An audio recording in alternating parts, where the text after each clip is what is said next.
Bonjour à tous, chers élèves de 3e année niveau 1. Aujourd'hui, je vous propose un exercice d'analyse combinatoire. Vous le trouverez dans la série 3, l'exercice 14. Lors d'un examen, un étudiant doit répondre à 10 questions sur 13.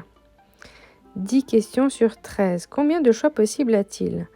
On a 10 questions et 13 choix au total. Donc le n, c'est 13 et on doit prendre une partie, 10. Maintenant, la question, c'est dans un ordre ou pas? Eh bien, non, il n'y a pas d'ordre puisque quand vous avez votre énoncé, vous pouvez faire dans l'ordre que vous voulez. Et donc, finalement, il n'y a clairement pas de répétition. Donc, c'est une combinaison. On ne va pas répondre 3 fois de suite à la même question. Donc, ici, prenez votre calculatrice et vous obtenez 286 possibilités. À la question suivante, il doit absolument répondre aux 2 premières questions. Mais n'oubliez pas qu'il a toujours 10 questions au total sur les 13 du total. Donc, on va avoir un bloc avec les 2 premières questions. Ça, c'est obligatoire, il n'a pas le choix. Et ensuite, il y a les questions 3 jusqu'à 13. Et bien là, il va devoir en choisir. Combien est-ce qu'il va devoir en choisir? Il en a déjà répondu 2.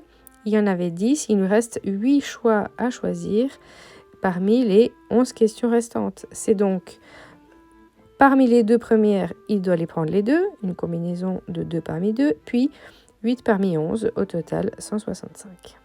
Question C. Combien de choix a-t-il s'il doit répondre à la première ou à la deuxième question exclusivement? Donc, il va d'abord devoir choisir une question sur 2.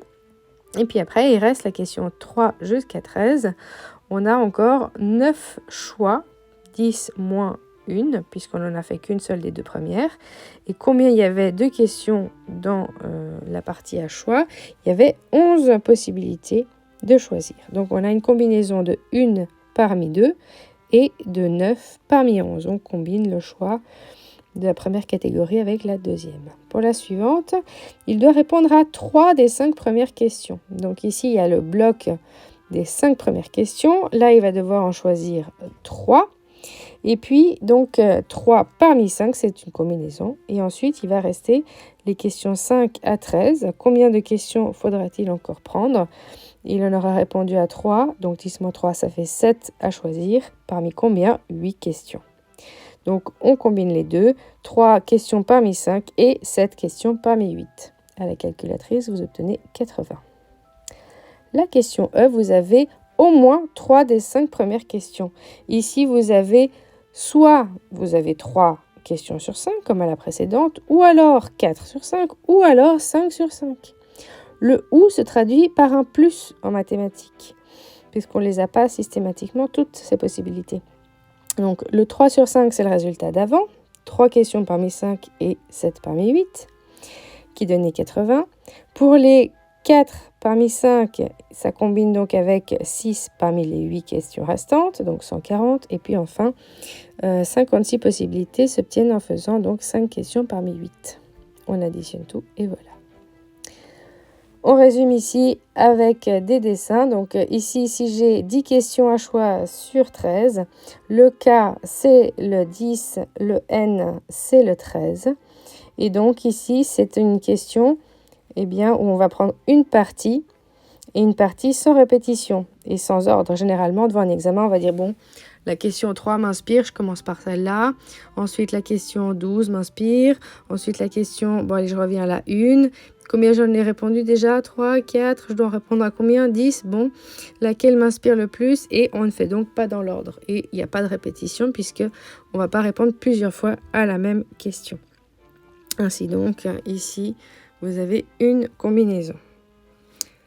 Pour la question suivante, on a déjà traité. Donc ici, vous avez une obligation de répondre aux 2 premières questions. Donc si c'est obligatoire, eh bien, il ne reste plus vraiment autant de choix. Il ne reste que 8 parmi les 11 restantes. Ainsi, on a donc une combinaison de 8 parmi 11. Et donc, ici à la calculatrice, vous avez la touche probabilité, n'oubliez pas. Et c'est NCR. Et vous obtenez donc le résultat de 165 possibilités de choisir, donc 8 questions sur 11 quand les 2 premières sont obligatoires. La question C, ici vous avez besoin de répondre à la question 1 ou à la question 2. Mais après, évidemment, vous avez toujours cette obligation de répondre à 10 questions sur 13. Donc, on a premièrement la question 1 ou la question 2. Et si on a répondu à la question 1, et bien après, on peut avoir la question 3, 4, 5, etc. jusqu'à donc 13. Et la question 2, pareil. Donc, on a finalement un enchaînement.